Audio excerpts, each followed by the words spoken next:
सामाईन आदाब। जलगांव में इस वक्त तेज़ बारिश चल रही है और तेज़ बारिश के साथ साथ बिजलियां भी बड़ी तेज़ी से कड़क रही हैं। आज दिन भर से बहुत गर्म माहौल था और हर जिस्म पसीने में शराबूर नज़र आ रहा था और यूँ महसूस हो रहा था कि अब्र रहमत बरसेगा। अब्र रहमत तो बरसा है और बारिश भी हुई है, लेकिन बारिश बहुत ज़्यादा तेज़ है और बिजलियाँ भी कड़क रही हैं। ऐसे में लाइट चली गई है, बिजली गुल हो गई है और फ़र्ज़ंदाने तौहीद अज़ानें पुकार रहे हैं, अज़ानें दे रहे हैं और अल्लाह से रहम की पुकार कर रहे हैं।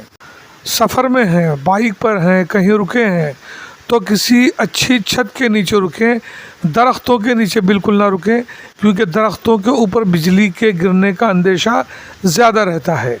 तो इस वक्त जलगांव की सूरत हाल ये है कि बिजली चली गई है, तेज़ बारिश हो रही है और बिजलियां बड़ी तेज़ी से कड़क रही हैं और फ़र्ज़ंदाने तौहीद अज़ान पुकार रहे हैं, अज़ान दे रहे हैं और बारिश अभी तक भी जारी है।